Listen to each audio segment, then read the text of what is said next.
that powerful spiritual light shone onto the resentful spirits. Field after field of smoke and clouds dispersed and dissipated. A martial guard donned in white armor, with the sword in hand, broke through the clouds. It certainly was Jun Wu. When the party saw him, it was as if they saw their parents had come back to life, and they all cried, "Ah, my lord," as tears streamed down their faces. Each of Jun Wu's steps radiated glory as he languidly landed. Don't panic," he said. "Is everyone all right?" The four within the array of the spiritual light quickly disassembled and transformed back to their original forms. Pei Ming asked, "My lord, aren't you guarding the heavenly capital? How come you've personally come?" Lord Rainmaster informed me through the spiritual communication array that the barrier of Mount Tonglu had broken. The circumstances are dire, and so I've come, Jun Wu replied. Everyone looked over, and the Rainmaster was still riding atop that black ox, and they all thought, so that was it. Since the barrier had broken, then surely the communication spells would be functional again. Their heads were all rushed with blood earlier, their minds filled with nothing but destroying the spirits, and almost no one thought to communicate through the array. Shilian took a step forward. "My lord, it's White No Face. He's come back." Jun Wu nodded faintly. "I figured he would be relentless." "He's very elusive," Shilian said. "Now that you've come, we don't know where he's gone hiding." "No matter," Jun Wu said. "Let's settle these resentful spirits first, before we go seek him." Everyone looked to the sky, and the rolling black clouds in the air were currently being purified by the powerful light that Jun Wu had brought forth. Pei Ming said, "So the birth of a new ghost king has been stopped this time, right?"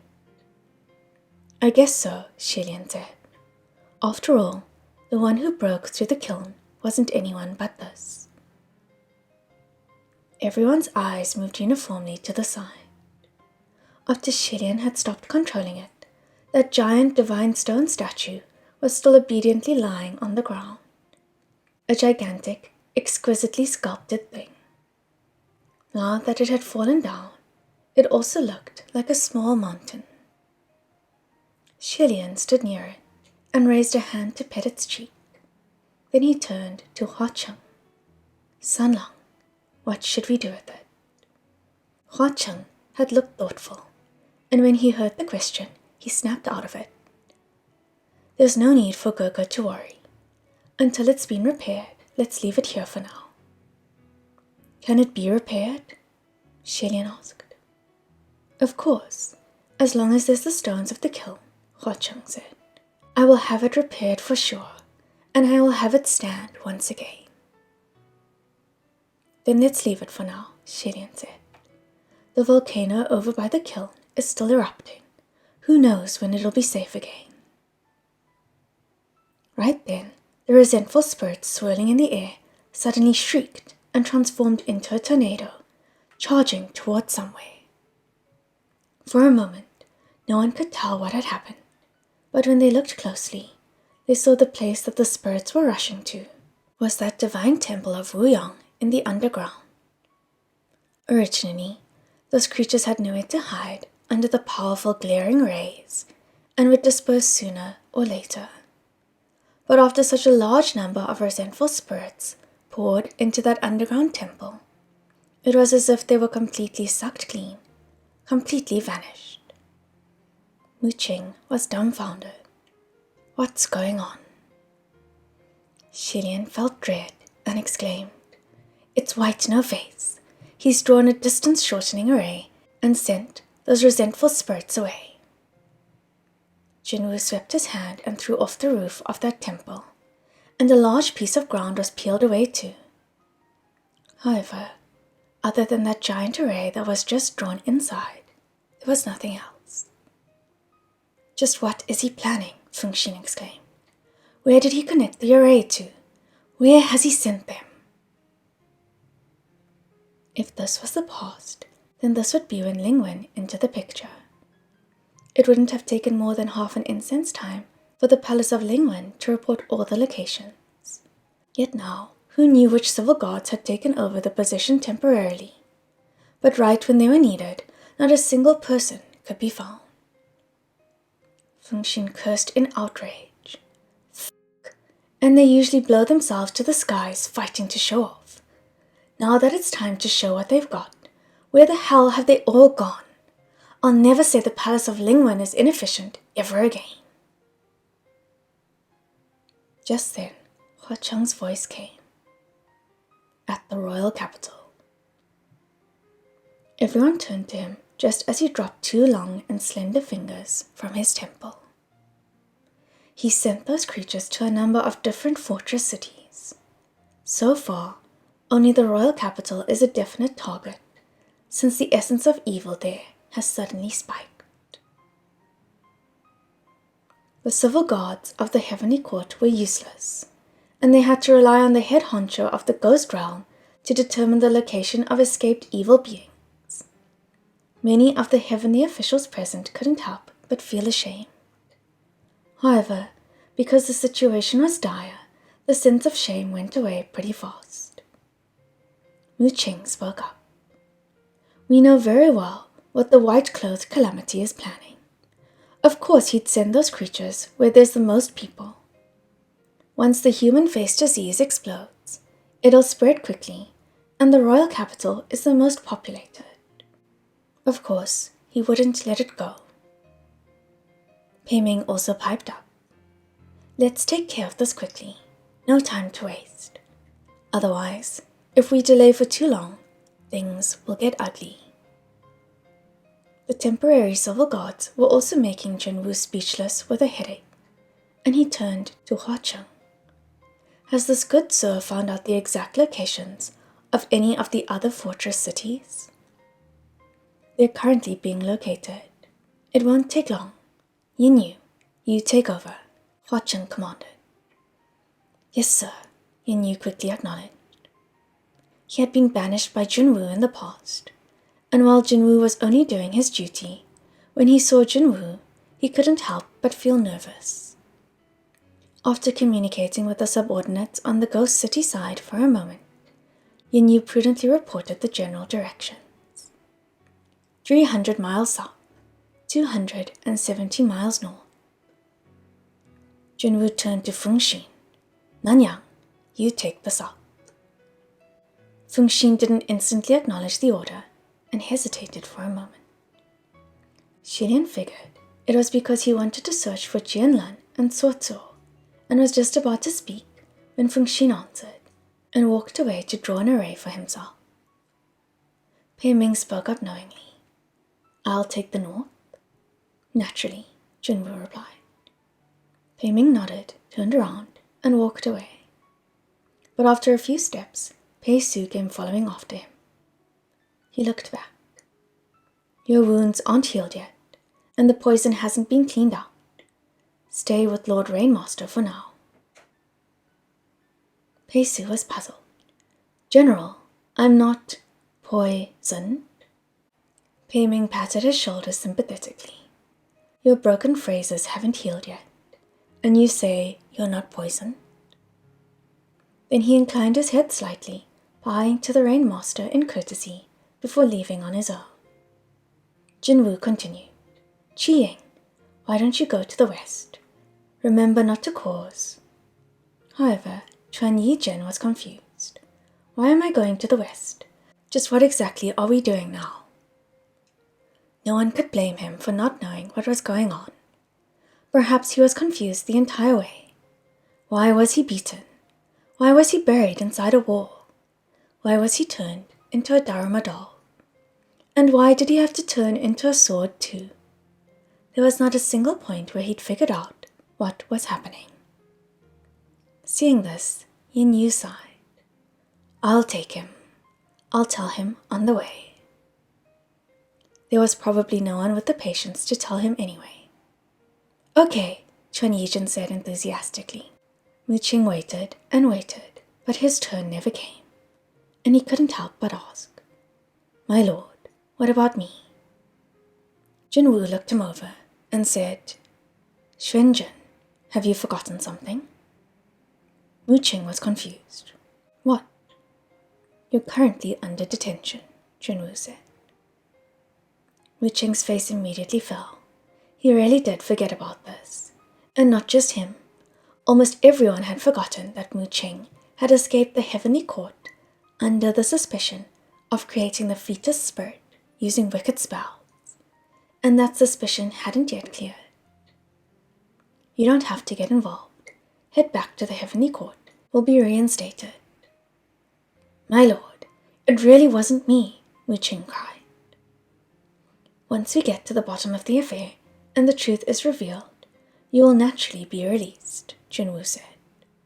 If I let you out without reason now, it'd be a disgrace.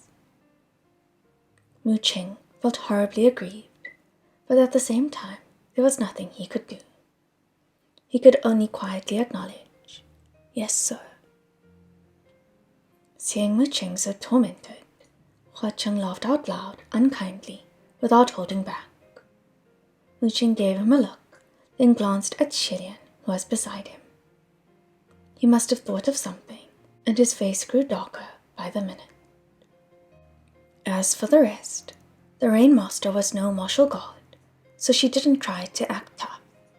She only made it clear that should there be any need for her assistance, to just call for her. Then she left silently. Xilian naturally chose the royal capital, which was the most populated and the most difficult to deal with. As for Jun Wu, he would stay behind and face those 3 mountain spirits, as well as White No Face, who could still very well be around. Hua Cheng tossed the dice and opened the distance-shortening array, and he and Xilian left together. It was already deep in the night at the royal capital, and the streets were silent. There was not a sound. Each household had their windows and doors tightly shut.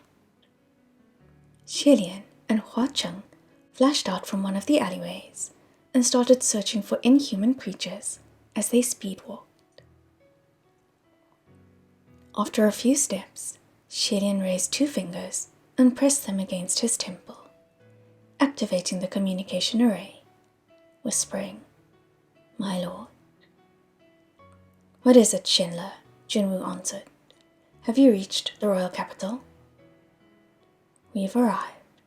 I have something to talk to you about, Xilian said. Did Crimson Rain Sword Flower do something to you? Jun Wu questioned. Hua Cheng seemed to have noticed something and cocked a brow, and Xilian replied, No, he hasn't done anything to me. It's something else.